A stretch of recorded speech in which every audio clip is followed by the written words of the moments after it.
বিসমিল্লাহির রহমানির রহিম।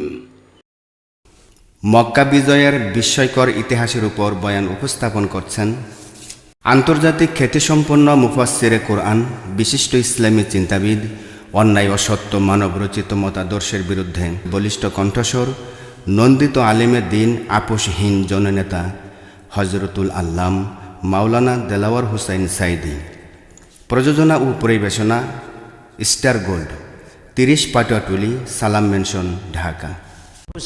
ومن سيئات أعمالنا من يهد الله فلا مضل له ومن يضلل فلا هادي له ونشهد أن لا إله إلا الله وحده لا شريك له ونشهد أن سيدنا وحبيبنا ومولانا محمدا عبده ورسوله الذي أرسله بالحق بشيرا ونذيرا وداعيا إلى الله بإذنه وسراجا منيرا فقد قال الله تعالى في كلامه المجيد وفرقانه الحميد أعوذ بالله من الشيطان الرجيم بسم الله الرحمن الرحيم إن الله وملائكته يصلون على النبي يا أيها الذين آمنوا صلوا عليه وسلموا تسليما اللهم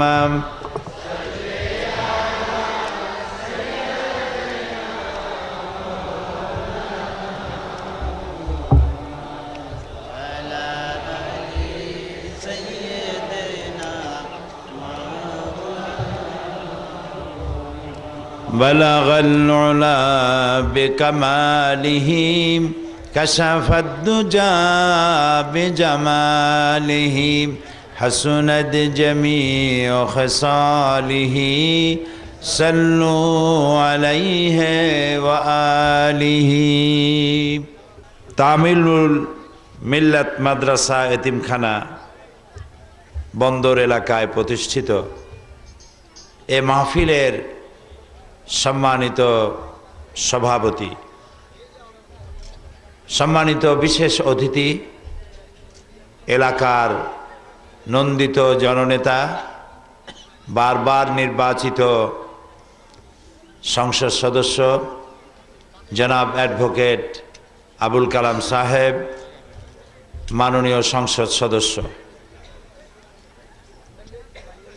জামাত ইসলামী বাংলাদেশের নারায়ণগঞ্জ জেলা শাখার সম্মানিত আমির হযরত মাওলানা মঈনুদ্দিন সাহেব, জাতীয়তাবাদী দলের বিএনপির জেলা এবং স্থানীয় নেতৃবৃন্দ,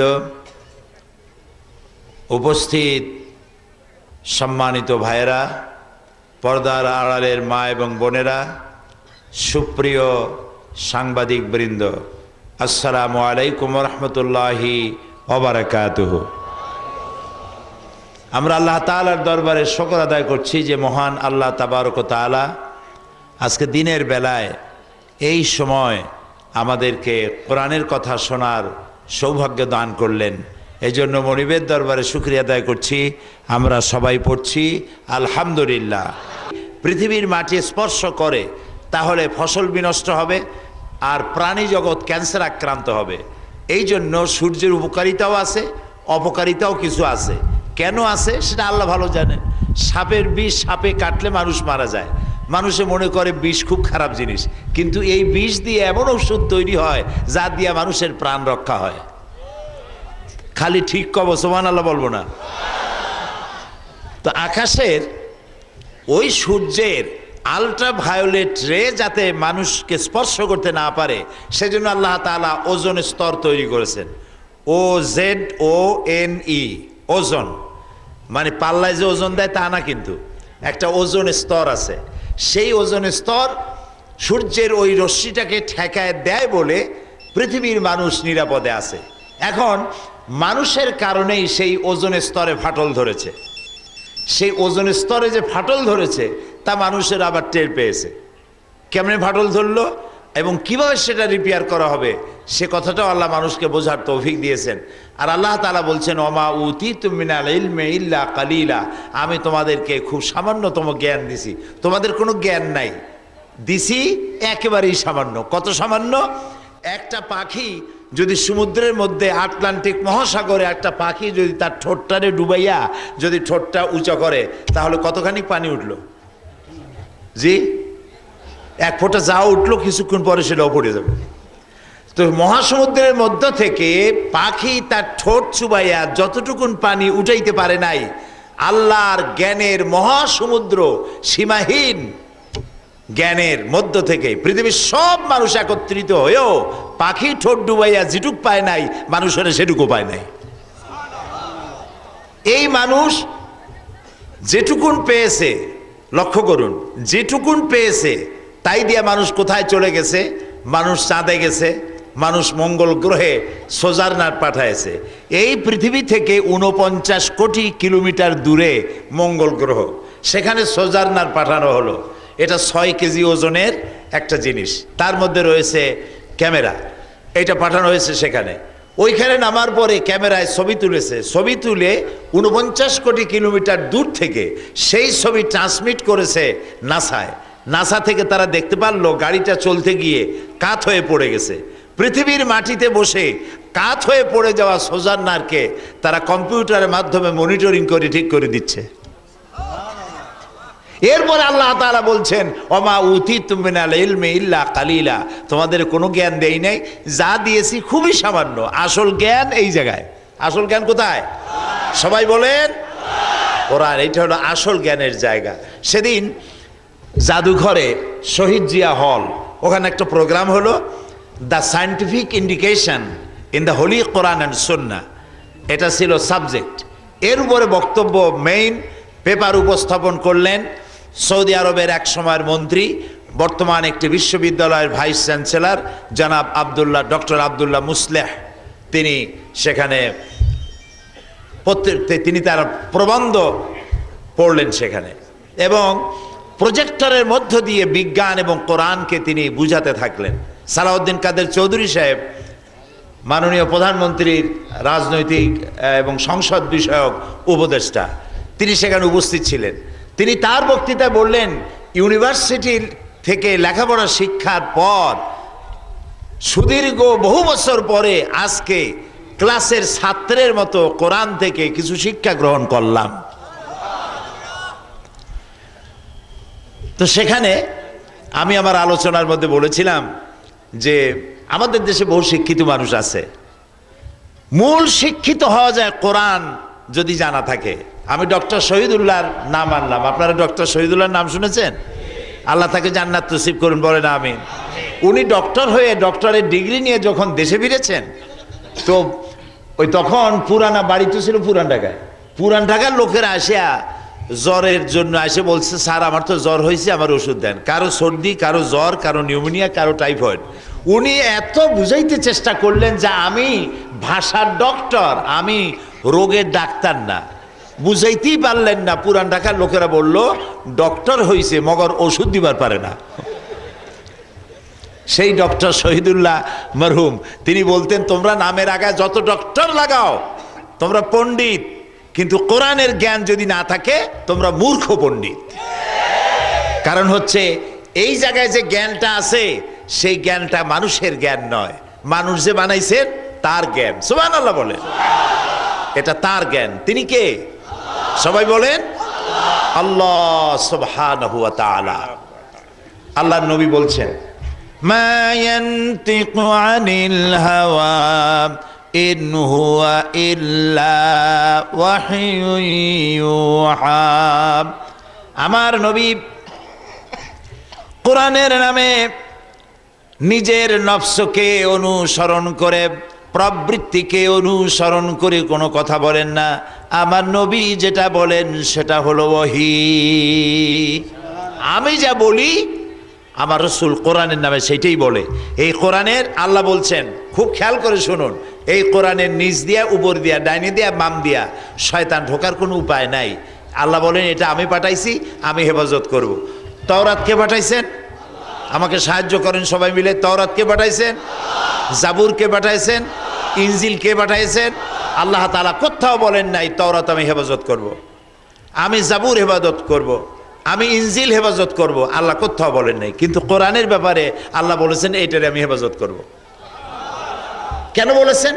এই জন্য বলেছেন যে তাওরাতের পরে আরো নবী আসবে, আরো কিতাব আসবে, জাবুরের পরে আরো নবী আসবে, আরো কিতাব আসবে, ইনজিলের পরে আরো কিতাব আসবে, নবী আসবে। এইটার পরে আর কোন কিতাব আসার জন্য নবী দরকার। কিতাব আসার জন্য কি দরকার? নবী দরকার। তো আল্লাহ তো নবী আর পাঠাবেন না। মুহাম্মদ সাল্লাল্লাহু আলাইহি ওয়াসাল্লাম কি নবী? শেষ নবী। তারপর আর কোন নবী আসবে না, নবীও আসবে না, কিতাবও আসবে না।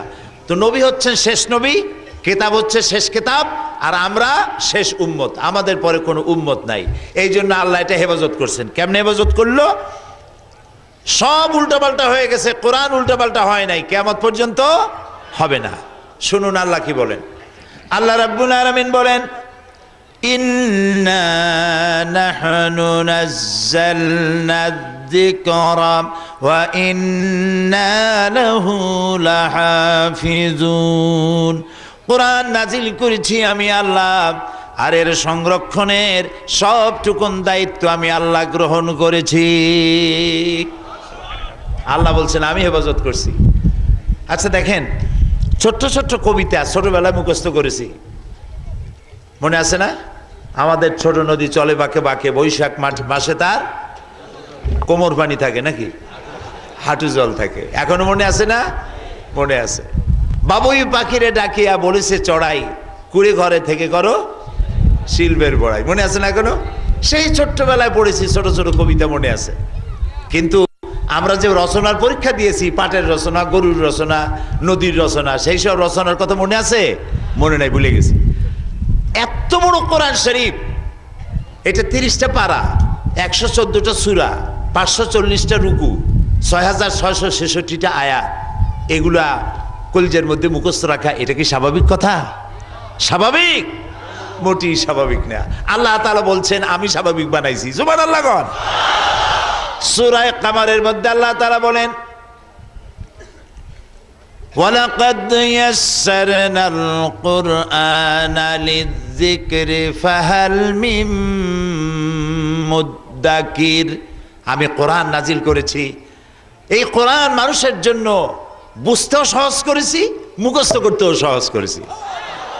মানুষের মধ্যে, মানুষের মাথার মধ্যে অনেকগুলি সেল আছে। মানুষের মাথায় কি থাকে? মগজ। কি থাকে? মগজ। এই মগজ আমরা খাই না? কয় না। আরে ভাই, মানুষের মগজ খাবেন কেন? আপনি তো গরুর মগজ খান, ছাগলের মগজ খান, মুরগির মগজ খান, খান কি না? মাথার মধ্যে মগজ আছে। মগজের মধ্যে কতগুলি সেল আছে, CELL, সেল। কতগুলি সেল আছে। এই সেলগুলি কি? একটা সেল হলো সুখের, আর একটা দুঃখের, আর একটা অনুভূতির, আর একটা মেমোরির, আর একটি মেধার, আর একটা প্রজ্ঞার, অসংখ্য মেমোরি। আপনার একটা কম্পিউটারের মধ্যে আপনি এই দুদিক তাকান কেন? আমি কিন্তু এইরকম পড়াইতে পারি না, কথা বুঝলেন? তাকাইতে হবে আমার দিকে, কোথায় কি হইতেছে আপনার দেখার দরকারটা কি? দেখার জন্য আল্লাহ যথেষ্ট। আলহামদুলিল্লাহ বলেন। আপনারা যদি এই দুদিক না তাকান, তাহলে আমি বুঝবো যে কথা মাথার মধ্যে ঢুকতেছে। আমি কি গল্প করতেছি? কোরআন বুঝাচ্ছি। আলহামদুলিল্লাহ বলেন। মাথার মধ্যে মগজ আছে, মগজে কতগুলো সেল আছে, সেলের মধ্যে অনেকগুলি ভাগ আছে। এই সেলগুলি কি কাজের? একটু আগে বলছি, এই সব কাজ করে সেল। আমার একটা টেলিফোন মোবাইল আছে, এবার আমরা করতে গিয়েছিলাম, এক ভদ্রলোক আমাকে হাদিয়া দিল, কয় যে এর মধ্যে 30 পারা কোরআন শরীফ ঢুকানো আছে। আর কয় কি? তো দেখাও। সে তখন বাইর করে দেখাইলো, ঠিক আমার আঙ্গুলের একটা কর যতটুকুন, এতটুকুন একটা মেমোরি কার্ড, 30 পারা কোরআন শরীফ ভরা। আমার যখন খুশি যে সূরা শুনতে ইচ্ছা করে, আমি গাড়িতে বসে টিপ দিয়ে সেটা শুনতে পারি। এইটুকুন জিনিসের মধ্যে মানুষে ভরেছে। এই জ্ঞানটা মানুষের। এই জ্ঞানটা কে দিল? কে দিল? আল্লাহ তাআলা দিয়েছেন।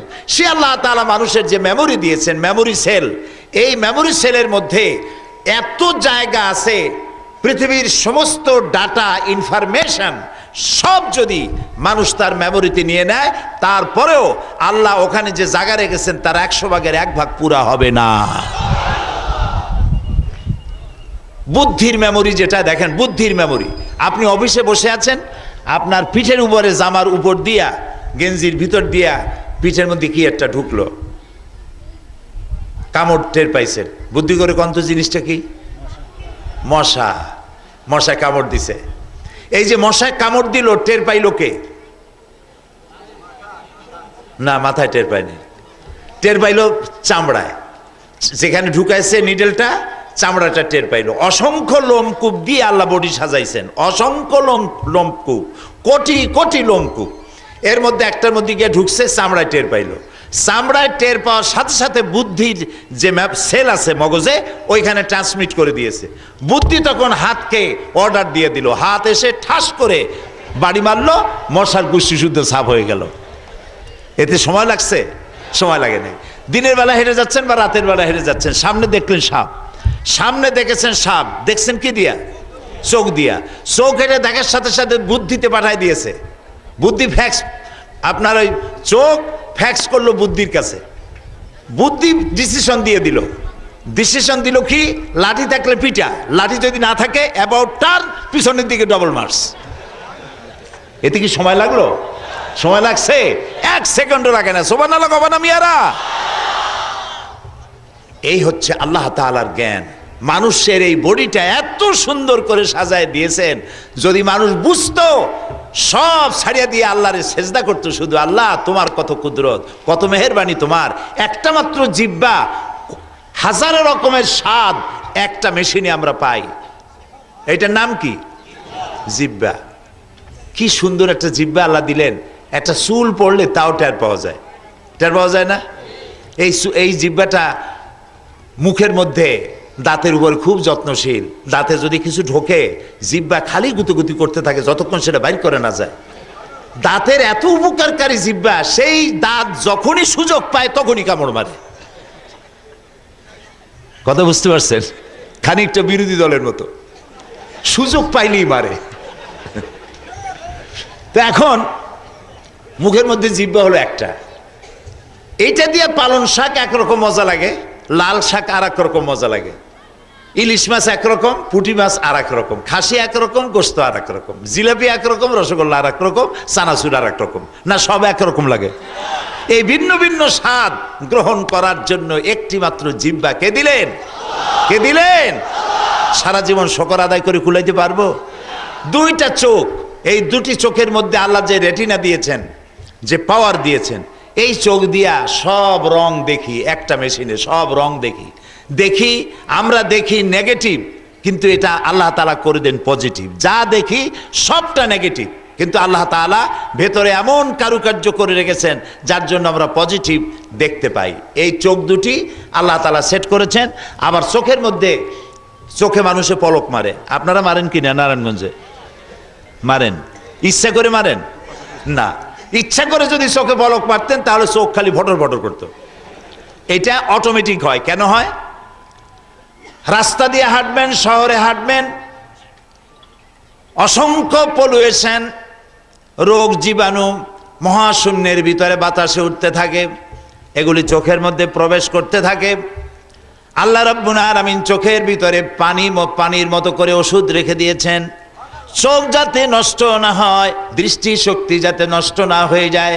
আল্লাহ রাব্বুল আলামিন চোখের পাতা দিয়া অটোমেটিক পলক লাগায়া চোখকে প্রতি মুহূর্তে আল্লাহ তাআলা ক্লিন করে দিতেছেন, যাতে তোমার কোনো কষ্ট না হয়। মানুষের কিডনি লাগে একটা, চিকিৎসা বিজ্ঞানীদের কাছে জিজ্ঞেস করুন, ডাক্তারদের জিজ্ঞেস করুন, একটা কিডনি মানুষের জন্য যথেষ্ট, প্রাণীর জন্য যথেষ্ট। কিন্তু আল্লাহ দিছে কয়টা? দুইটা। একটা যদি ফেল করে তাহলে যেন আর একটায় কাজ হয়। জেট প্লেন যেগুলি DC-10, 4টা ইঞ্জিন থাকে মহাশূন্যে। যদি গাড়ির মতো, লঞ্চের মতো ইঞ্জিন পথে ঘাটে গাড়ি চলেন না আপনারা? বাসে ট্রেনে যখন যান ইঞ্জিন নষ্ট হয় না? একবার তো আমাদের এক গাড়িতে আমাকে ভাড়াই ধুয়ে গেল, কুলাউড়ে যাচ্ছিলাম, সে কোথায় যেন, সিলেট। রাত 2:30টার সময় গাড়ি দাঁড়ায় আছে, গাড়ি চলে না। সবাই চিন্তা করলো এত সময় দাঁড়ায় আছে কেন, গাড়ি চলে না কেন? বাইরে তাকায় দেখে ইঞ্জিন নেই, ইঞ্জিন চলে গেছে। যখন গাড়ি থেমেছে, যে ধাক্কা লাগছে ইঞ্জিনের সাথে, এরকম একটা হুক লাগানো থাকে পেছনের বগিগুলোর, ওইটা উঁচু হয়ে গেছে, ইঞ্জিন তো চলতেই থাকে, গাড়িতে ছেড়ে দিয়েছে, ইঞ্জিন চলে গেছে আর এক স্টেশনে, যাই দেখে তার পিছনে বগি একটাও নেই। তা আবার ফিরে আসছে, ফিরে এসে আমাদের নিয়ে গেল, আল্লাহ বাঁচাইল। তো আল্লাহ রাব্বুল আলামিন মানুষের এই শরীরটাকে কিভাবে তৈরি করেছেন এই কোরআন শরীফে সব বলে দেওয়া আছে। সুবহানাল্লাহ। লাগবে একটা কিডনি, আল্লাহ দিলেন দুইটা কিডনি। আপনার হার্ট, এই হার্ট হলো আপনার জন্য একটা, এটা হলো জেনারেটর, বডিটাকে গরম রাখার জন্য, এবং আপনার ব্লাড সার্কুলেশনের জন্য আপনার হার্ট হলো আপনার জন্য generator, main engine heart. Heart এভাবে সিস্টোলিক অ্যান্ড ডায়াস্টোলিক এরকম হচ্ছে, পাঞ্চ করতেছে। বিজ্ঞানীরা বলেছেন আমরা সব বুঝি মানুষের বডির, কিন্তু এইটা এরকম করে কেন, কার হুকুমে করে এটা জানি না। বেটারা জানবা না, এটা আল্লাহর হুকুমে হতে থাকে। মানুষ খায়, যেটা খাবার খেলো কার্বোহাইড্রেট বলে এটাকে, কার্বোহাইড্রেট। কার্বোহাইড্রেট কি কি? আটা, আটা জাতীয় খাদ্য, চাল, চাউল জাতীয় খাদ্য, চিনি, চিনি জাতীয় খাদ্য, ডাল, ডাল জাতীয় খাদ্য। এই 4 প্রকার খাদ্যকে বলা হয় কার্বোহাইড্রেট। এই কার্বোহাইড্রেট খাইলে পরে মানুষ এর ভিতরে সুগার থাকে, আর এগুলি যখন মানুষ বেশি খায়, চর্বি খায়, গোস্ত খায়। আমাদের তো অভ্যাস, গরু কিনতে গেলে সিনার গোস্ত কিনতে হবে একেবারে হলুদ রঙের, যাতে খুব বেশি চর্বি থাকে, এই চর্বিগুলো খাইলো। তারপরে পাঙ্গাসের পেটি খাইলো। আমি যখন অফিসারদের মাঝে বক্তৃতা করি, আমি বলি দেখেন ভাইরা, পাঙ্গাসের পেটি, খাসির চর্বি, ঘুষের টাকা দিয়ে যত বেশি করবেন আপনার করোনারি আর্টারিগুলি ব্লক হয়ে যাবে, ঠাস করে মরে যাবেন। তার থেকে হালাল পয়সা দিয়ে কাসকি মাছ খান, পুঁটি মাছ খান, কচু শাক খান, 100% ক্যালোরি, স্বাস্থ্য ভালো থাকবে, হঠাৎ করে হার্ট অ্যাটাক করে মরবেন না। আর পেটটাও তরমুজের সাইজের মতো বিশাল হয়ে যাবে না। কি পেট এক একজনের দেখবেন, ঘরের মধ্যে ঢুকতে গেলে নিজের আগে ঢোকা লাগে না, পেটের ধাক্কায় দরজা খোলা সারা। এখন মানুষের হার্টের মধ্যে আর্টারি রয়েছে, আর্টারিগুলির ভেতরে গিয়ে এইটা হলো আর্টারি, এরকম ছিদ্র আছে। এই ছিদ্রগুলির ভেতরে যত তেল খাবেন, চর্বি খাবেন, সবগুলি গিয়ে ভেতরে ওই দেওয়ালটা পুরো করতে থাকে। পুরো হতে হতে এক সময় ব্লাড যাতায়াত বন্ধ হয়ে যায়, বেদনা শুরু হয়, এটাকে অ্যানজাইমা বলা হয়। বেদনা শুরু হলো। এখন কতটা নষ্ট হয়েছে তা বলা দেখার জন্য এনজিওগ্রাম করতে হবে। এনজিওগ্রাম করে ডাক্তাররা ডিসিশন নেবে কতটা ব্লক হয়েছে, এখন তার বাইপাস অপারেশন করতে হবে কিনা। বাইপাস অপারেশন করার জন্য বুকটাকে ফাড়বে, ফাড়িয়া কলিজাটাকে বের করে কলিজার ভিতর থেকে ওই রগগুলো বের করবে। এখন ওই রগ, যে রগটা নষ্ট হয়েছে সেটা ফালাই দিয়া এখন এটাকে চালু করবে কেমনে দেখেন। আল্লাহ রাব্বুল আলামিন মানুষের হাতের ভেতরে আর তার রানের ভিতরে, পায়ের ভিতরে স্পায়ার পার্টস হিসেবে কতগুলি রগ আলাদা করে রেখে দিয়েছেন। মানুষের যদি হার্ট বাইপাস অপারেশন করা লাগে, খারাপটা ফেলে দিয়ে হাতের থেকে, পা থেকে বের করে ওই রগ কলিজার ভিতরে লাগাই দিয়ে ডাক্তাররা আবার তার প্রাণ সঞ্চার চালু করে দেয়। এই হচ্ছে আমার আল্লাহ। এই হচ্ছে কে? আমার আল্লাহ। আল্লাহকে কেউ বলে নাই যে আমার এইখানে আর একটা আলাদা তার দিয়ে দাও। সুবহানাল্লাহ, সুবহানাল্লাহ। কি সুন্দর করে মানুষকে আল্লাহ তৈরি করেছেন। রক্ত, শরীরটা যাতে গরম থাকে সেই জন্য রক্তগুলি মাথা থেকে শুরু করে পা পর্যন্ত অসংখ্য নার্ভ সিস্টেম আল্লাহ চালু করেছেন। বিজ্ঞানীরা বলেছেন মানুষের শরীরের সমস্ত রগগুলি যদি ছিঁড়ে ছিঁড়ে এরকম করে সাজানো হয় তাহলে 1 একর জমিন লাগবে সাজায় রাখতে। এতগুলি রগ আল্লাহ দিয়েছেন। প্রিয় ভাই সব, আমার উদ্দেশ্য এই নয় যে আমি আপনাদেরকে স্বাস্থ্য বিজ্ঞান শিখাবো, সেটা নয়। আল্লাহ যে বিজ্ঞানময় সেইটা বুঝাবার জন্য এই কথাটা বলছি। আল্লাহ তাআলা কোরআন শরীফে বলেছেন আফালা ইয়ানজুরুনা ইলাল ইবিলি কাইফা খুলিকাত। আছে না কোরআন শরীফে? এই বেটারা দেখো না যে আমি উট বানাইছি কেমনে। দেখেন আল্লাহ তাআলা মানুষ বানাইছেন। এই যে আল্লাহর আইন চাই, আল্লাহর আইন চাই বলে বেড়ে যারা বোমা মারতেছে তারা বলে আল্লাহর আইন চাই। কি বলে?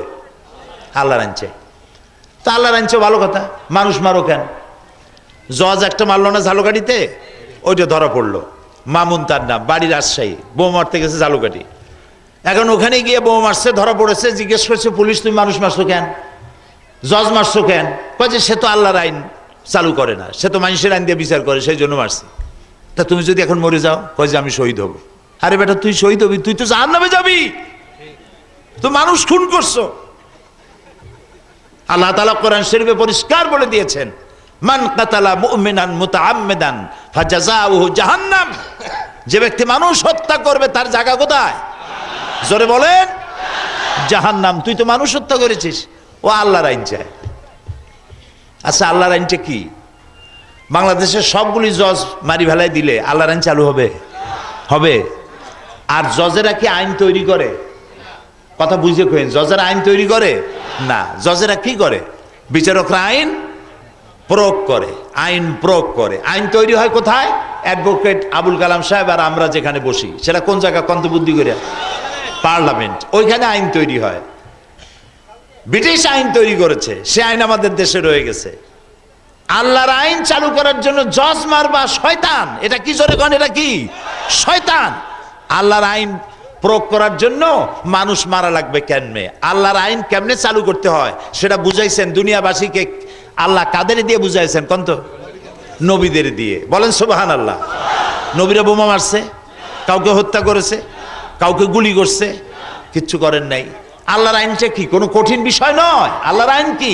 আল্লাহর আইন হলো নামাজ পড়ো, রোজা রাখো, হজ করো, জাকাত দাও, চুরি করো না, ডাকাতি করো না, জেনা করো না, আইল ঠেলো না, বদমাশি করো না, ওজনে কম দিও না, খাদ্যে ভেজাল দিও না। এই তো আল্লাহর আইন। এই আইনটা, এই আইনের জন্য মানুষ মারতে হবে কেন? সে কথা পরে আসতেছি। কারা মারতেছে, কেন মারতেছে, এবং ইন্ধন যোগায় কারা? এটা শোনা লাগবে কিনা? এটা শোনা লাগবে কিনা? আমাদের অ্যাডভোকেট আবুল কালাম সাহেব মাননীয় সংসদ সদস্যের আরো 4-5টা প্রোগ্রাম আছে, উনি আমার থেকেও বিজি। তো ওনার জন্য দোয়া করেন, ওনার জন্য দোয়া করেন। আল্লাহ তাআলা এই ধরনের ভালো মানুষ যেন আবারও নিয়ে আসেন। সবাই বলেন আমিন। যারা মানুষের খেদমত করে, মানুষের সেবা করে, আল্লাহ যেন। ওনার আব্বাও এমপি ছিলেন, উনিও এমপি, একাধিকবার এমপি হয়েছেন। কয়বার হয়েছেন? 3 বার। আলহামদুলিল্লাহ। আপনারা সৎ পাত্রে আপনারা ভোট দিয়েছেন, আল্লাহ তাআলা তাকে যোগ্যতার সাথে আপনাদের খেদমতের তৌফিক দিন, আমরা বলি আমিন। প্রিয় ভাই সব, তো আল্লাহ তাআলা যে কোরআন দিলেন, এই কোরআন দিয়েছেন এই জন্য যাতে করে মানুষেরা আল্লাহর দেওয়া বিধানকে বুঝতে পারে যে আল্লাহর বিধানটা কি। এবার শুনুন, আলিফ লাম রা কিতাবুন আনজালনাহু ইলাইকা লিতুখরিজান নাসা মিনাজ যুলুমাতি ইলান নূর। আল্লাহ তাআলা বলেন আলিফ লাম রা কিতাবুন আনজালনাহু ইলাইকা, আমি তোমার কাছে একখানা, আপনার কাছে একখানা কিতাব নাজিল করেছি। এই কিতাবটা এই জন্য দিলাম, লিতুখরিজান নাসা, যাতে করে আপনি মানব মণ্ডলীকে বের করে আনতে পারেন। কিসের থেকে? মিনাজ জুলুমাতে ইলান নূর, অন্ধকার থেকে আলোর দিকে আনতে পারেন। সেই জন্য আমি এই কোরআন শরীফ নাজিল করেছি। সুবহানাল্লাহ। রাসূল পাক সাল্লাল্লাহু আলাইহি সাল্লাম এই কোরআন মানুষের কাছে নিয়ে আসলেন, আর তিনি মানুষকে প্রথমেই তেলাওয়াত করে শোনাইতে লাগলেন, মানুষকে বুঝাইতে লাগলেন কোরআন কি। এই জিনিসটা বুঝানো, মানুষকে বুঝাতে শুরু করলেন। তাওহীদের কথা শোনালেন, ইনসাফের কথা শোনালেন, মানুষকে তাওহীদ, রিসালাত, আখিরাত, এই কথাগুলি আল্লাহ তাআলা তাকে দিয়ে মানুষের সামনে পেশ করালেন। যার কারণে মক্কার 13 বছরের মধ্যে, মক্কি জিন্দেগির 13 বছর ধরে নবী করিম সাল্লাল্লাহু আলাইহি ওয়াসাল্লাম যে কথাগুলি বললেন, ওইটার উদ্দেশ্য ছিল ওই আলোকে একটি সমাজ তৈরি করা, যেখানে চুরি থাকবে না, ডাকাতি থাকবে না, জেনা থাকবে না, বদমাশি থাকবে না। সুন্দর একটি দেশ প্রতিষ্ঠার জন্য আল্লাহ তাআলা তাকে সুযোগ করে দিলেন। এখন তাকে হিজরত করতে হবে, একটি নতুন জায়গায় গিয়ে দিন প্রতিষ্ঠা করতে হবে, আল্লাহর আইন চালু করতে হবে। সে আল্লাহর আইনটা কি? এবার দেখেন। আল্লাহর নবী গভীর রাত্রে হযরতে জিবরাইল এসে বলছেন, ইয়া রাসূলুল্লাহ, আল্লাহ আপনাকে হুকুম করেছেন হিজরতের জন্য। নবীজি ঘুমের থেকে জেগে হযরত আলীকে ডেকে বললেন, আলী, আমার বিছানার উপরে শুয়ে থাকো, কাফেরেরা আমাকে হত্যা করার জন্য এসেছে, তোমরা আমার বিছানায় শুয়ে থাকো, আমার চাদর মুড়ি দিয়া শুয়ে থাকো, আমি মদিনায় চললাম। হযরত আলী বলেন, ইয়া রাসূলুল্লাহ, হে, আপনার বিছানার উপরে আপনার চাদরটা মুড়ি দিয়ে আমি শুয়ে থাকবো। সকালবেলায় কাফের বেঈমানেরা আমাকে আপনার বিছানায় আমাকে মুহাম্মদ সাল্লাল্লাহু আলাইহি ওয়াসাল্লাম মনে করে আমাকে তারা কোপায় কোপায় টুকরা টুকরা করে বিদায় করে দেবে, আমার মনে কোনো দুঃখ থাকবে না। আমার মনের ভিতরে তৃপ্তি এটাই হবে যে আমি আল্লাহর নবীর জীবনের বিনিময়ে আর আমি আলী আমার জীবন দিতে পেরেছি, এটা আমার জীবনের তৃপ্তি হবে। নবী করিম সাল্লাল্লাহু আলাইহি সাল্লাম হযরত আলীকে শোয়ায় রেখা হযরত আবু বকর রাদিয়াল্লাহু তাআলা আনহুকে সাথে করে নিয়ে তিনি চলে গেলেন কোথায় কোন তো মদিনায়। কয়দিন সময় লাগলো? 13 দিন। খাইয়া না খাইয়া উটের পিঠে ঘোড়ার পিঠে উঠিয়া দিনের বেলায় বিশ্রাম নিতেন, রাতের বেলায় চলতেন। 13 দিন সময় লাগলো। মদিনায় পৌঁছে গেলেন। মদিনায় গিয়ে মসজিদ প্রতিষ্ঠা করলেন এবং কোরআনের আইন চালু করার জন্য একটি রাষ্ট্রের ঘোষণা দিলেন। এবার কোরআনের আইন চালু হয়ে গেল, আল্লাহর আইন চালু হলো। আল্লাহর আইন চালু হয়ে কি হয়েছে লক্ষ্য করেন, বুঝতে চেষ্টা করেন কি বোঝানো হচ্ছে। মদিনায় গিয়ে রাসূলুল্লাহ প্রেসিডেন্ট হলেন। বলেন তো কি হলেন? রাষ্ট্রপতি। তিনি এবার আইন দিলেন। আইন দেওয়ার জন্য সংবিধান দরকার। সংবিধানের নাম কি? কোরআন শরীফ। এই আইন যখন চালু হলো চুরি বন্ধ হয়ে গেল। কেন চুরি বন্ধ হলো? কেন মানুষ চুরি করে কেন কন্ত? পেটের জ্বালায়। ঠিক বুঝতে পেরেছেন, পেটের জ্বালায় চুরি করে, ডাকাতি করে। ইসলাম এসেই মানুষকে খাবারের নিশ্চয়তা দিল। সুবহানাল্লাহ বলেন। রাসূলুল্লাহ বলেছেন প্রত্যেকটি মানুষের জন্য, মুসলমান বলেন নাই শুধু, প্রত্যেকটি মানুষের জন্য ফান্ডামেন্টাল রাইটস, তার 5টি অধিকার আছে, মৌলিক অধিকার। কয়টা অধিকার? 5টি। গোনেন আপনি। খাদ্য, বস্ত্র, শিক্ষা, চিকিৎসা, আরটা কি? বাসস্থান। মুখস্থ আছে হাদিস। এটা কি হাদিস? এটা কি হাদিস? তিরমিজি শরীফের হাদিস। রাসূলুল্লাহ বলেছেন। এগুলো তো আজকে নেতারা নতুন নতুন কথা বলতেছে, এই কথা তো রাসূলুল্লাহ আগে বলে রাখছেন। প্রত্যেকটি মানুষের এই 5টি মৌলিক অধিকারকে কনফার্ম করতে হবে, গ্যারান্টি দিতে হবে সরকারের। রাসূলুল্লাহ সরকার গঠন করলেন, 5টি জিনিসের গ্যারান্টি দিয়ে দিলেন। বৃদ্ধদেরকে ভাতা দিলেন, যে মায়ের সন্তান হয়েছে তাকে ভাতা দিলেন, যুবকদের বেকার ভাতা দিলেন। এখন চুরি আর থাকার কথা? চুরি আর থাকবে? চুরি নাই, ডাকাতি নাই, জেনা নাই, ব্যভিচার নাই। দরজা, সবাই দরজা খুলে ঘুমাবার সুযোগ পেল। সুবহানাল্লাহ। দরজা খুলে ঘুমাবার সুযোগ পেয়েছে।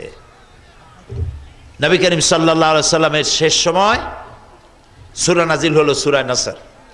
আল্লাহ তাআলা বলেন, ইযা জাআ নাসরুল্লাহি ওয়াল ফাতহ ওয়া রাআইতান নাসা ইয়াদখুলুনা ফি দীনিল্লাহি আফওয়াজা। যখন আল্লাহর পক্ষ থেকে মদদ আসবে, বিজয় আসবে, দেখতে পাবে দলে দলে লোকেরা ইসলামের মধ্যে প্রবেশ করছে। সুবহানাল্লাহ। এটা কি? এটা হলো কাফেররা মনে করছিল মুহাম্মদ সাল্লাল্লাহু আলাইহি ওয়াসাল্লাম আমাদের দুশমন, আমাদের মূর্তি ভাঙবে, আমাদেরকে আমাদের পূজা করতে দেবে না, আমাদের ধর্মকর্ম পালন করতে দিবে না, এইটা তাদের ধারণা ছিল। কিন্তু তারা দেখলো মুহাম্মদ সাল্লাল্লাহু আলাইহি ওয়াসাল্লাম মদিনায় এসে ইহুদিদের সাথে খ্রিস্টানদের সাথে এগ্রিমেন্ট করেছেন, চুক্তি করেছেন। সুবহানাল্লাহ কবেন না? এদের সাথে শান্তি চুক্তি করলেন তিনি।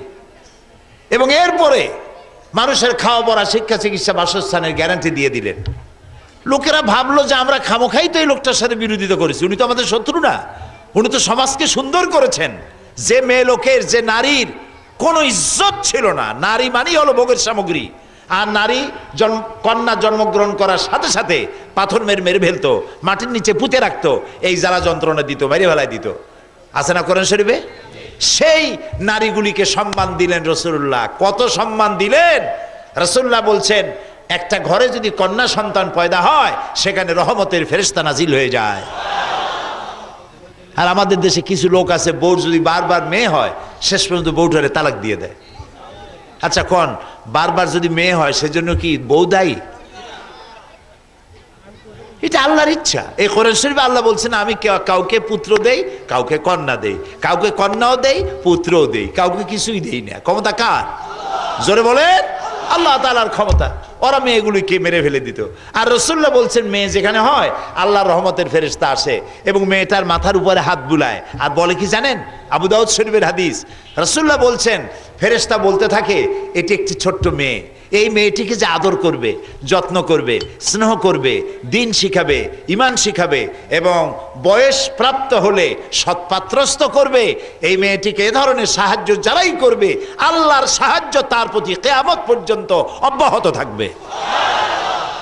ছেলের ব্যাপারে এরকম কোনো হাদিস নেই, ছেলের ব্যাপারে এরকম কোনো হাদিস নেই। রাসূলুল্লাহ বলেছেন, যার 2 মেয়ে হয়, 3 কন্যার পিতা যদি কেউ হয়, 2 কন্যার পিতা যদি কেউ হয়, আর মেয়েগুলিকে যদি যত্ন করে, আদর করে, দিন শিখায়, ঈমান শিখায়, স্নেহ করে, কিয়ামতের দিন সেই 2 কন্যা বা 3 কন্যার পিতা আর আমি মুহাম্মদ সাল্লাল্লাহু আলাইহি সাল্লাম জান্নাতের ভেতরে পাশাপাশি অবস্থান করব। এখন দেখেন বরকত কি ছেলেতে না মেয়েতে? আলহামদুলিল্লাহ বলে। এবার দেখুন কোরআন শরীফে আল্লাহ তাআলা বলছেন যে আমি কাউকে কন্যা দেই, কাউকে পুত্র সন্তান দেই, কাউকে কন্যা সন্তান দেই। আগে বলছে কার কথা? না না, কন্যা। আমি কাউকে কন্যা দেই, কাউকে পুত্র দেই। আগে বলেছে কার কথা? আল্লামা ইবনে কাসির, তাফসির ইবনে কাসিরের নাম সব আলেমরা জানেন। তাফসির ইবনে কাসির, আল্লামা ইবনে কাসির এই আয়াতের তাফসির করতে গিয়ে লিখেছেন, যেই দম্পতির, যেই স্বামী স্ত্রীর প্রথম সন্তান হয় কন্যা, সেই দম্পতি বেশি বরকতপূর্ণ। কারণ আল্লাহ পুত্র দিয়ে শুরু করেন না, আল্লাহ শুরু করছেন কি দিয়া? কন্যা দিয়া।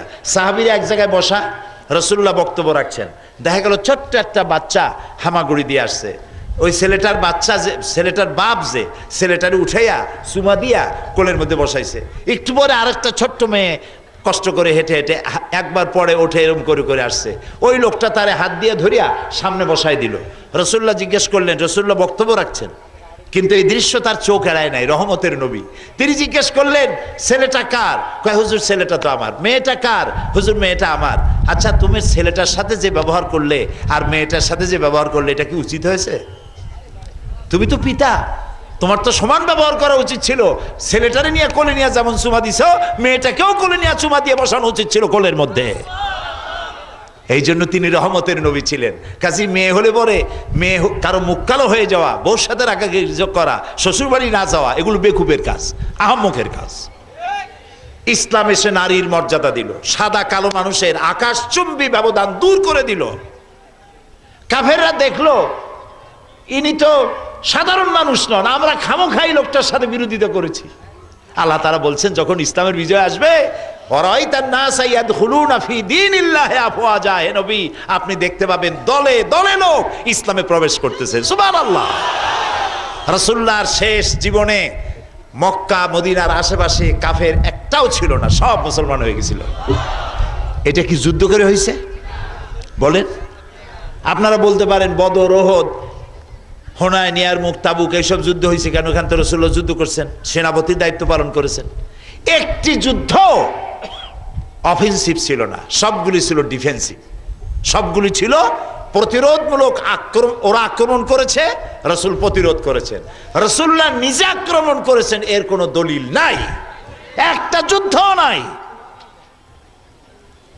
সুতরাং যারা আল্লাহর আইন চালু করার জন্য বোমা মারে আর জেহাদের অপব্যাখ্যা করে, জেহাদটা কি? জেহাদ আর সন্ত্রাস মিলাই ফেলাইছে, নাউজুবিল্লাহ বলে। এরা বোঝে না, মাথায় ঘিলু নাই। মুসলমানের সন্তান জেহাদ কারে বলে, সন্ত্রাস কারে বলে, তাও বোঝে না। জেহাদ আর সন্ত্রাস দুটি এক জিনিস নয়। জেহাদ যারা এখন ওই যে জামাতুল মুজাহিদিন যারা বানাইছে, এইগুলোর নাম জামাতুল মুজাহিদিন না হইয়া নাম হওয়া উচিত জামাতুল শায়াতিন। এটা শয়তানের জামাত। এটা কিসের জামাত? এটা শয়তানের জামাত। জেহাদ, খুব কান খুলে শুনুন, জেহাদের অনুমতি দেওয়ার, মারামারি করার, যুদ্ধ করার অনুমতি দেওয়ার, বোমা মারার অনুমতি দেওয়ার কোনো এখতিয়ার কোনো নাগরিকের নাই, কোনো দলের নাই, কোনো দলের প্রধানের নাই। ইসলাম যে যুদ্ধ জেহাদের অনুমতি দিয়েছে সেটা কখন? এটা মুসলিম দেশ। বাংলাদেশ কি দেশ? মুসলিম প্রধান দেশ। অবশ্য এখানে অন্যান্য জাতিও আছে, আমরা সবাই মিলেমিশেই আছি, কিন্তু এটা মুসলিম প্রধান দেশ। আমাদের দেশে যদি বাইরের কোনো দেশ আক্রমণ করে, আর যদি দেশের সরকার, আর্মি নামায়েদা, আর্মি, বিডিআর, পুলিশ সবকে যদি বলা হয় আমার দেশ আক্রান্ত হয়েছে, দেশবাসী আইন শৃঙ্খলায় নিয়োজিত, প্রতিরক্ষার দায়িত্বে নিয়োজিত লোকদের সাহায্য করো, যুদ্ধ করো, দেশ বাঁচাও, তখন এইটার নাম জিহাদ, এবং এই জিহাদে অংশগ্রহণ করা প্রত্যেক নাগরিকের জন্য ফরজ হয়ে যায়। কিন্তু তুমি জামাতুল মুজাহিদিন কোথার ব্যাংক, কোথার ভুইভোর বাংলাদেশের জজ মারার অনুমতি দিয়েছ? দোয়া করেন আল্লাহর কাছে, এই বাংলা ভাই যদি ধরা পড়ে ইংরেজি ভাই বানায় দেওয়া হবে। এই শায়েখ রহমান যেখানে পাওয়া যাবে, সরকারের কাছে বলতে চাই, একে ধরে এর কাছ থেকে কথা আদায় করে নিয়ে কার থেকে করেছে, কে পরামর্শ দিয়েছে, কে পয়সা দিয়েছে, সব কথা আদায় করিয়া জেলের মধ্যে অন্ধকার কুঠুরিতে ফাঁসি দেওয়া নয়, পল্টনের ময়দানে গাছে ঝুলাইয়া ব্রাশ ফায়ার করে ওর গোশত চামড়া হাড্ডি বাতাসের সাথে উড়িয়ে দাও।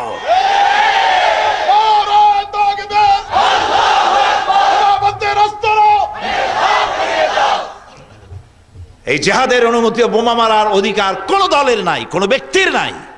রাষ্ট্রের উপরে যখন আঘাত আসবে তখন, যেমন 1971 সনে এদেশে মুক্তিযুদ্ধ হয়েছিল, পাকিস্তান এই দেশের উপরে অর্থনৈতিক এবং রাজনৈতিক নিপীড়ন নিষ্পেষণ চালিয়েছিল, সেই নির্যাতন থেকে বাঁচার জন্য এই দেশের লোকেরা যুদ্ধ করেছিল।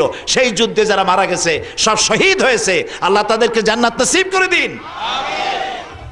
এটার নাম যুদ্ধ, এটার নাম জিহাদ। আল্লাহর আইন চালু করার জন্য তুমি বোমা মারবা, কে এখতিয়ার দিয়েছে বোমা মারার? সুতরাং এই বোমা যারা মারছে আল্লাহর আইনের নামে, তারা মানুষ না, তারা জানোয়ার। তারা কি? জানোয়ার। দেখেন অবস্থা, চট্টগ্রামে কর্মরত পুলিশ মারা গেল, শুনতেছেন কথা? আইনজীবী মারা গেল, যে মারল তারে ধরে ফেললো পুলিশ, তারে ধরে সে পানি চাইছে, তার হাত পা উড়ে গেছে, হাত পাও নাই, পানি চেয়েছে, পানি চাইলে পরে একজন পানি এনে দিয়েছে, বাম হাতে গ্লাসটা দিয়েছে, নাও খাও। ও বলছে যে তুমি বাম হাতে পানি দিলা কেন আমারে? তুই মুসলমান? কয় যে মুসলমান। তো বাম হাতে দিলা কেন? ডান হাতে দাও, বাম হাতের পানি আমি খাই না। আশ্চর্য কথা, তুমি মানুষ খুন করে আসছো আর বাম হাতের পানি তালাশ করো? তুমি তো জাহান্নামে যাবা। কোরআন এবং হাদিস স্পষ্ট, যত মানুষ বোমায় আহত হয়ে মারা গেছে, যারা বোমা মেরেছে, যারা পয়সা দিয়েছে, বুদ্ধি দিয়েছে, সাহস দিয়েছে, সবগুলো জাহান্নামে যাবে, কোরআন বলছে।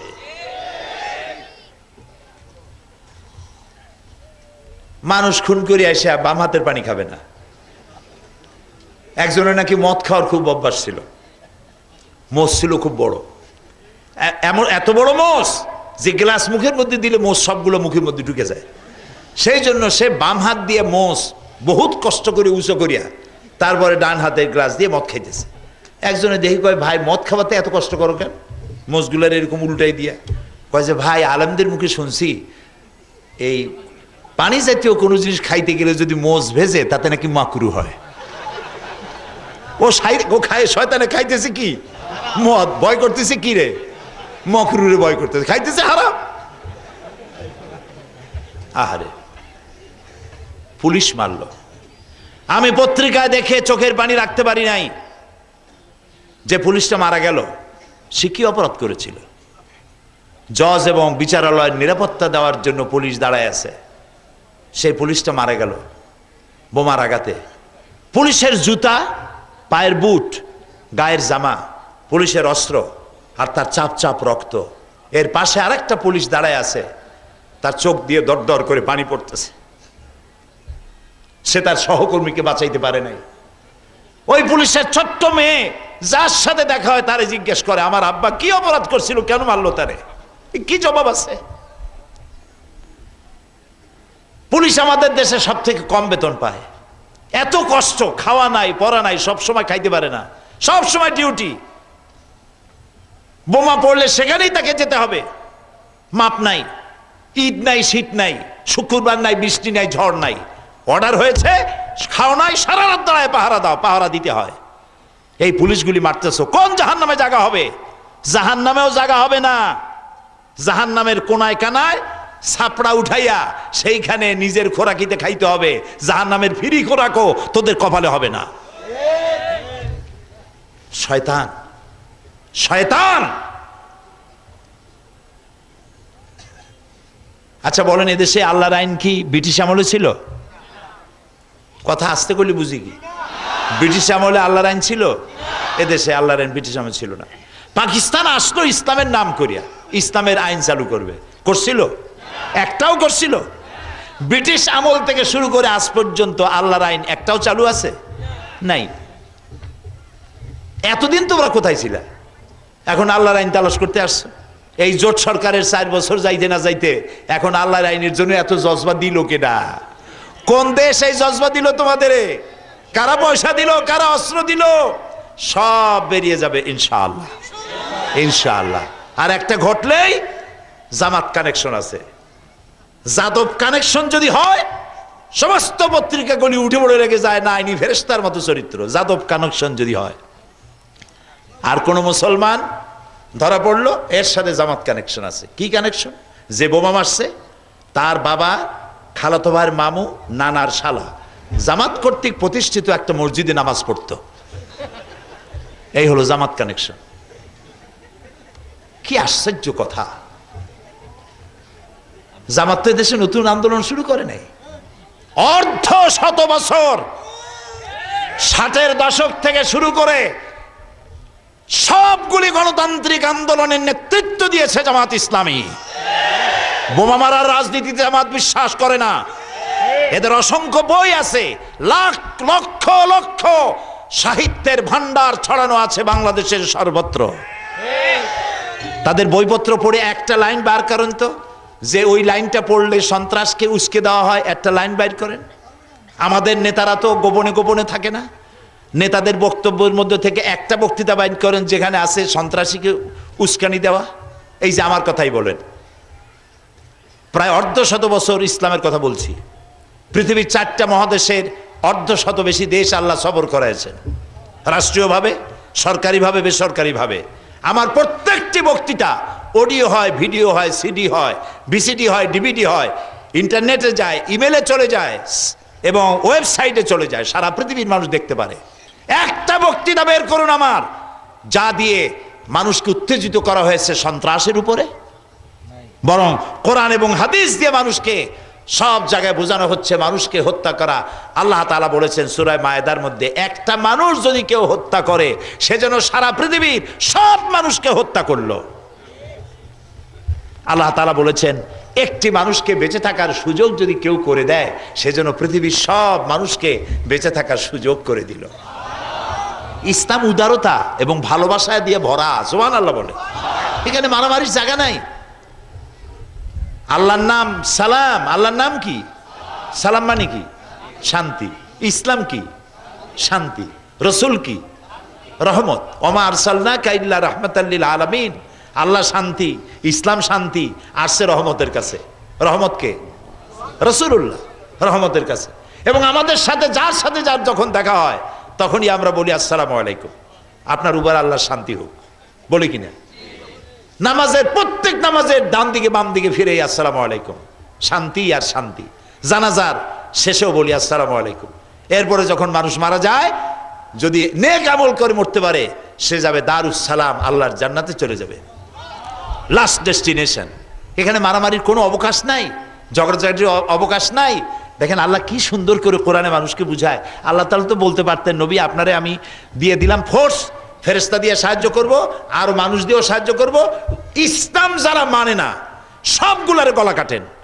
আল্লাহ যদি এটা বলতে পারতেন না? অথবা আল্লাহ তো এটাও করতে পারতেন, যে ব্যক্তি ইসলামের বিরুদ্ধে বক্তৃতা করবে তার মুখ ব্যাখ্যা হয়ে যাবে, ইসলামের ব্যাপারে উল্টা লিখবে, তারা আঙ্গুল থরথর করে কাঁপবে, লিখতে পারবে না। আল্লাহ এগুলি পারেন না? পারেন কিনা? আল্লাহ কি এগুলি করছেন? করেন নাই। আল্লাহ তাআলা কোরআন শরীফ বলছেন, তুমি আমার বিরোধিতা করো কেন? কাইফা তাকফুরুনা বিল্লাহ, আল্লাহর সাথে কেমনে না ফারমানি করো, অথচ তুমি মৃত্যু ছিলে, আমি তোমারে জিন্দা করছি, তোমারে চোখ দিয়েছি, নাক দিয়েছি, মুখ দিয়েছি, খাবার জন্য জমিনে ধান দিয়েছি, আকাশ থেকে বৃষ্টি দিছি, পানি দিছি, ফসল দিছি, সব দিছি। আফালা তাকিলুন, বুদ্ধি নাই, বোঝো না? আফালা তুবসিরুন, চোখ নাই, দেখতে পাও না? আফালা তাসমাউন, আমার এই কথাগুলি শুনতে পাও না? আল্লাহ তাআলা এরকম করে মানুষকে বুঝান। সুবহানাল্লাহ। নবী করিম সাল্লাল্লাহু আলাইহি ওয়াসাল্লাম মদিনা শরীফ থেকে, এখন মদিনা এসে তিনি প্রেসিডেন্ট, 10,000 সৈন্য নিয়ে মক্কা প্রবেশ করছেন। সুবহানাল্লাহ বলেন। সাথে কত লোক? 10,000, আর 10,000 তরবারি সাথে। সুবহানাল্লাহ। রাসূলুল্লাহ বললেন এখানে অবস্থান করো, মক্কা দূরে, এখানে থাকো। রাসূলুল্লাহ বললেন পায়খানা বানাও খুব কম,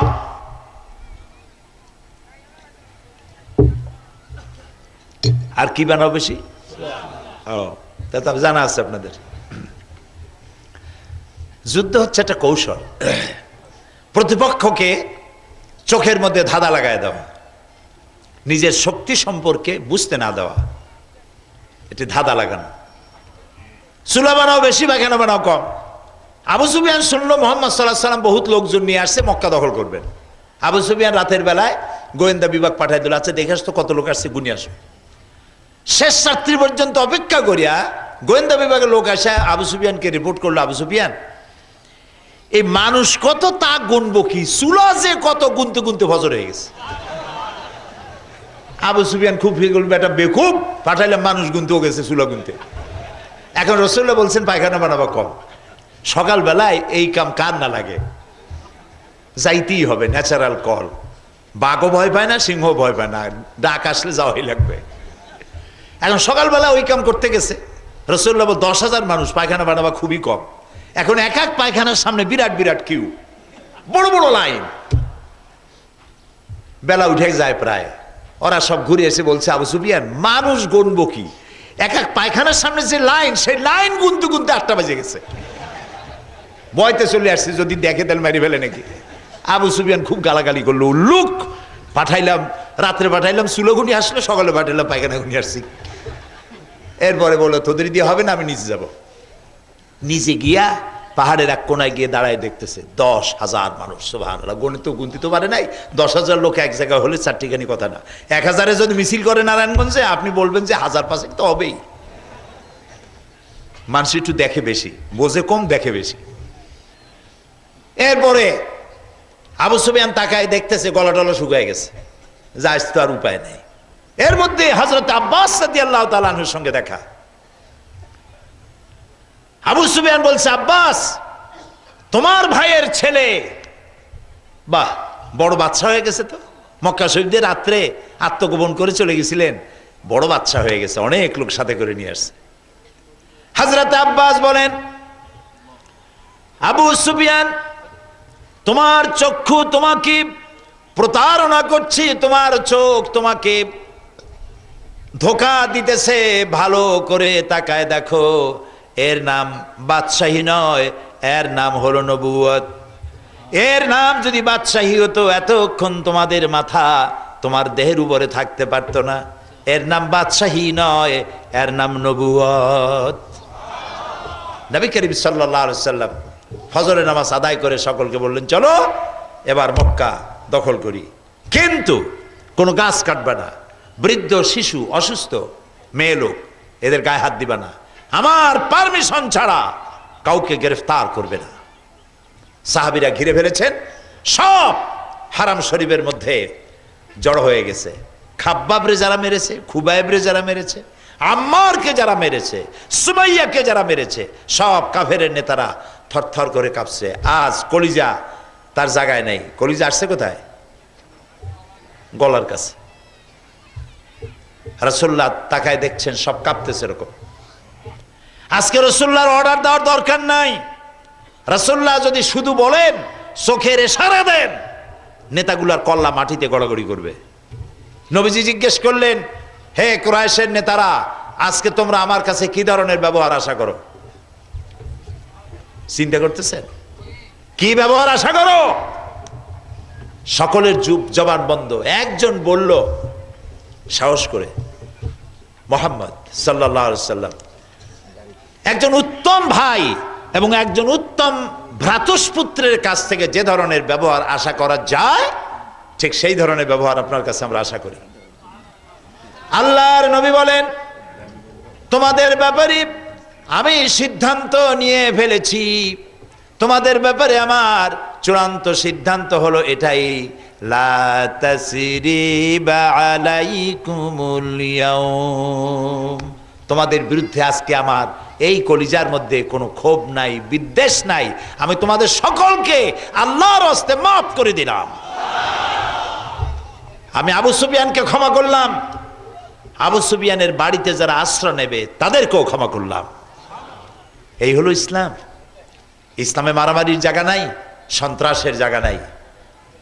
সেই জন্য সকলকে সতর্ক হতে হবে, চোখ কান খোলা রাখতে হবে।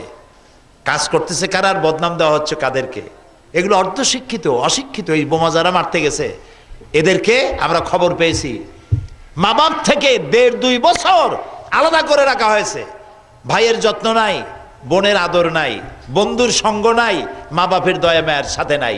মা বাপকে বোঝানো হচ্ছে গরিব তো, তাদের টাকা দেওয়া হচ্ছে, আর বলা হচ্ছে তাদেরকে উচ্চ শিক্ষা দেব এবং ইসলামের মুজাহিদ বানায় দেব। আপনারা নিশ্চিন্ত থাকেন। এদেরকে এইভাবে রেখে তাদেরকে কোরআন এবং হাদিসকে ভুল বুঝাইয়া মানুষ হত্যার জন্য সমাজের বিরুদ্ধে তাদেরকে ফেরসাস করে, হিংস্র করে তাদেরকে ময়দানে ছেড়ে দেওয়া হচ্ছে। আর এই বোমাবাজি হামলা তারা শুরু করেছে আল্লাহর আইন চালু করার জন্য। মিথ্যা। আল্লাহর আইন চালুর জন্য বোমাবাজির দরকার নাই। গতকাল বাংলাদেশের 2.5 লক্ষ থেকে 3 লক্ষ মসজিদের ইমামরা খুতবায় কোরআন এবং হাদিস দিয়ে বুঝাইছেন। আলহামদুলিল্লাহ। মূল বিষয়টা কি? মূল বিষয় হলো ইসলামকে বদনাম করা, টুপির বদনাম করা, দাড়ির বদনাম করা। আর এই কাজগুলো কয় যে সরকার করতেছে। আশ্চর্য কথা, কোন পাগল সরকার আছে এরকম মাথা খারাপ সরকার যে শেষ বছর আসিয়া মানুষের বোমা মারবে? ছাগলেও করে এরকম, পাগল তো দূরের কথা। সুতরাং এইগুলি করে ইসলামের বদনাম করা বিশ্বব্যাপী কারা করছে তাদের নাম বলার দরকার নাই। মানুষের বুঝ টুজ আগের চাইতে কমে নাই, বরং বুঝ বাড়ছে। ঠিক কিনা? ক্ষমতা ছাড়ো, ক্ষমতা ছাড়ো, ক্ষমতা ছাড়িয়ে দাও। পদত্যাগ করলেই বোমা হামলা বন্ধ হবে। তাহলে কি বোঝা যায়? যারা এগুলি বলতেছে তারাই করতেছে। বোমা বন্ধ হবে, পদত্যাগ করলেই বোমা বন্ধ হবে, তাহলে কি বোঝা যায়? সুতরাং মেজাজ খুব খারাপ। এই জন্য ক্ষমতা হারানোর বেদনা মারাত্মক। আমি পার্লামেন্টে বক্তৃতায় বলছিলাম, এক বুড়া মানুষ এক কবিরাজের কাছে গিয়ে বলছিল, কবিরাজ বাবু, আমি তো সাংঘাতিক ভাবে দুর্বল হয়ে গেছি। কয় বুড়া হইলে মানুষ এরকম দুর্বল হয়? কয় আমি তো আগের মতো চোখে দেখি না। কয় বুড়া হইলে এরকম হয়। আগের মতো শুনিও না। কয় বুড়া হইলে এরকম হয়। আশ্চর্য কথা, আমি তো খাইয়া হজম করতে পারি না। কয় বুড়া হইলে এরকম হয়। লোকটা কয় আসলাম আমি ওষুধ নিতে, আর সে কয় কি? রাগ হয়ে দিছে এক থাপ্পড় কবিরাজের গালে। কবিরাজ কয় চাচা মিয়া, এত আমি রাগ করবো না, কারণ বুড়া হইলে মেজাজ এইরকমই খারাপ হয়। ক্ষমতা হারানোর বেদনায়, শুধু বেদনা না, উন্মাদনায় গোটা দেশকে জাহান্নামের দিকে নিয়ে যাওয়ার প্রচেষ্টা চলছে, ষড়যন্ত্র চলছে। এরা হচ্ছে তারা যারা তাদের ক্ষমতার আমলে 252টি মাদ্রাসা বন্ধ করে দিয়েছিল। এরা হচ্ছে ওরা যারা শাইখুল হাদিসকে গ্রেফতার করে জেলখানার ভিতরে 1 মাসের ভিতরে উযু গোসলের পানি দেয় নাই। এরা হচ্ছে ওরা যারা 2001 সনের 1 জানুয়ারি থেকে 30 জুন পর্যন্ত পাবলিক সিকিউরিটি অ্যাক্টে এদেশের 26,000 আলেমদেরকে গ্রেফতার করে কারাগারে নিক্ষেপ করেছিল। এখানেই শেষ নয়, এরা হচ্ছে ওই সব লোক যারা নির্বাচনের সময় মুসলমানের মাথার টুপি কুত্তার মাথার উপরে পরাইয়া, মুসলমানের দাড়ি কুত্তার মুখে লাগাইয়া লক্ষ লক্ষ পোস্টার ছাপাইয়া ছাড়া বাংলাদেশে ছড়িয়েছিল। এবার তারা বলছে ক্ষমতায় যেতে পারলে পঞ্চম সংশোধনী সংবিধানের এটাকে বাতিল ঘোষণা করবে। তার অর্থ কি? পঞ্চম সংশোধনী হচ্ছে সংবিধান একটি দেশকে পরিচালনা করে। শহীদ প্রেসিডেন্ট, স্বাধীনতার মহান ঘোষক শহীদ প্রেসিডেন্ট জিয়াউর রহমান, আল্লাহ বেহেশত নসিব করুন, এদেশের সংবিধানের শিরোনামে তিনি প্রথম ব্যক্তি যিনি লিখেছিলেন বিসমিল্লাহির রহমানির রহিম। যেখানে ধর্মনিরপেক্ষ মতবাদের কথা লেখা ছিল সেটাকে তুলে ফেলে দিয়ে সেখানে তিনি লিখেছেন আল্লাহর উপরে রাষ্ট্রের সমস্ত কাজ হবে আল্লাহর উপর ঈমান এবং অবিচল আস্থার উপর নির্ভর করে। পঞ্চম সংশোধনীর অর্থ হলো, সংশোধনী বাতিল করার অর্থ হলো তারা ক্ষমতায় যেতে পারলে ধর্মনিরপেক্ষ মতবাদকে প্রতিষ্ঠিত করবে, সংবিধানের শিরোনাম থেকে বিসমিল্লাহ বিদায় করে দেবে, ধর্মভিত্তিক রাজনীতি নিষিদ্ধ ঘোষণা করে দেবে। প্রিয় ভাই সব, ধর্ম মানুষকে খারাপ বানায় না। ধর্ম, যেই ধার্মিক সেই ভালো মানুষ, যেই ধার্মিক, সে হিন্দু হোক খ্রিস্টান হোক, ধার্মিক মানেই ভালো মানুষ। আর আমাদের দেশ অধিকাংশ লোক ধর্মপরায়ণ, ধর্মভীরু, অধিকাংশ। 2-4টা তথাকথিত বুদ্ধিজীবী বাদ দিলে, কিছু, সব বুদ্ধিজীবী খারাপ আমি বলি না, অনেক ভালো ভালো বুদ্ধিজীবী আছে। কিছু বুদ্ধিজীবী আছে এমন, বুদ্ধির ঠেলায় মাথায় চুল টুল সব শেষ, ইন্টারন্যাশনাল এয়ারপোর্ট বুদ্ধি। এগুলি বাদে, এগুলো নামাজ নাই, রোজা নাই, আল্লাহ পরকালের চিন্তা নাই। বাকি সব মানুষ আমাদের দেশের ধর্মভীরু, হিন্দুরাও। এই যে আমাদের দেশে পূজা আর রোজা একসাথে হয়ে গেছে না, বলেন না কেন? এই যে পূজা আর রোজা একসাথে হলো, হিন্দু মুসলমান মারামারি হয়েছে। আমার এলাকা পিরোজপুর, পিরোজপুর শহরের সব থেকে বড় মসজিদ যেটা, সেটার পাশেই ছিল দুর্গা পূজার মণ্ডপ। আমরা যখন মিটিং করেছি, মিটিংয়ে পূজারীদেরকে বলেছি, নেতৃবৃন্দকে, যে রোজার মাস তো, ইফতারির সময় আর তারাবির নামাজটার সময় আপনারা ঢোল যদি না বাজান, তাহলে এটা আমাদের জন্য, আমাদের ইবাদতের জন্য খুব উপকার হয়, ভালো হয়। আর যেখানে মসজিদ কাছে নাই সেখানে আপনারা ঢোল বাজাবেন, কোনো অসুবিধা নাই। হিন্দুরা আমাদের কথা রক্ষা করেছে। তারা পূজা, তারা মাগরিবের সময় এবং সেহরি তারাবির সময় ঢোল বাজায় নাই। আমি রিপোর্ট নিলাম, সারা বাংলাদেশে একই অবস্থা। হিন্দুরা মাগরিবের নামাজের সময় ঢোল বাজাইয়া নামাজের ডিস্টার্ব করে নাই। আমরা ধন্যবাদ জানাই হিন্দুদেরকে। আমাদের যখন কেউ মারা যায়, প্রতিবেশী হিন্দু আছে বহুত, আমাদেরকে দেখতে আসে, আমাদের সাথে শোক পালন করে। আমাদের বিয়ে হলে তারা অনুষ্ঠানে আসে, আমাদের ঈদের দিনে আমাদের পায়াস, আমাদের সিন্নি, আমাদের সিমাই, এতে তারা শরিক হয়। আবার ওদের পূজার সময় আমাদের যুবক পোলাপানেরা দেখতে যায়, ওদেরকেও মরতে গেলে, মরলে আমরা শোক জানাতে যাই। সুতরাং এখানে হিন্দু মুসলমানের সাম্প্রদায়িক সম্প্রীতি নাই। আছে কোন দেশে, সেটার নাম শুনতে চাই। শুধু বদনাম, সাম্প্রদায়িক সম্প্রীতি শেষ, হিন্দু মারিয়া সব বললে ভারত পাঠায় দিছে। এই বন্দরে জিজ্ঞেস করি, বন্দর এলাকায় হিন্দু আছে না? নারায়ণগঞ্জে হিন্দু আছে না? কয়টা হিন্দু পিঠে আপনারা পাঠাইছেন? কয়টা মন্দির ভাঙছেন? কয়টা দুর্গার হাত ভেঙেছেন? মিথ্যেবাদী, 100% মিথ্যেবাদী ওরা, যারা বাংলাদেশের সাম্প্রদায়িক সম্প্রীতি নাই বলে দেশে আর বিদেশে চিল্লায় উন্মাদের মতো। আলহামদুলিল্লাহ, আমাদের দেশের হিন্দু, মুসলমান, খ্রিস্টান, বৌদ্ধ সাম্প্রদায়িক সম্প্রীতি নিয়ে আমরা বসবাস করছি। আলহামদুলিল্লাহ, এখানে অশান্তি নাই। আলেমরা তাদের সম্মানের সাথে আছে, মসজিদ মাদ্রাসাগুলি চালু আছে, সরকার মসজিদ মাদ্রাসায় সহযোগিতা করছে, ফাজেল কামেলের মান দিয়ে দেবে, এবং সমস্ত মসজিদগুলির ইমাম এবং মুয়াজ্জিনদেরকে সার্ভিস রুল চালু করা হবে ইনশাআল্লাহ। এখানে একটি মাদ্রাসা আছে, এই মাদ্রাসাটিতে তারাই বিশাল প্যান্ডেল করে মাহফিল আয়োজন করেছেন। আমরা দোয়া করবো আল্লাহর কাছে, আল্লাহ তাআলা এই মাদ্রাসা কবুল করো, সবাই বলেন আমিন। তারা বিভিন্ন জায়গায় ড্রাম রেখেছে, আপনারা কিছু সাহায্য করে যাবেন, আমি নিজেও কিছু সাহায্য করব, আপনারাও সাহায্য করবেন। যাওয়ার সময় কিছু অবশ্যই দিবেন, রাজি আছেন তো? দিবেন তো সবাই? কারা কারা দেবেন দেখি তো একটু আমার সাথে। আলহামদুলিল্লাহ, এখন কিন্তু বান্দা পড়ে গেছেন, না দিয়ে যাবেন না, আল্লাহর হস্তে যা পারেন তাই দিবেন। কোথায় দিবেন? মাদ্রাসায়। মাদ্রাসায় ছেলেবেলেগুলি দিন শিখবে, ইমান শিখবে। এই মাদ্রাসায় যাতে ছেলেবেলে মানুষ না দিতে পারে, টুপি না দিতে পারে, দাড়ি না রাখতে পারে, মানুষের উপরে, মানুষের মধ্যে ইসলাম সম্পর্কে, মাদ্রাসা সম্পর্কে ঘৃণা জন্মাবার জন্য এক বিশাল শয়তানি শক্তি এই কাজগুলি করে যাচ্ছে। সুতরাং এগুলি যেন মনে থাকে।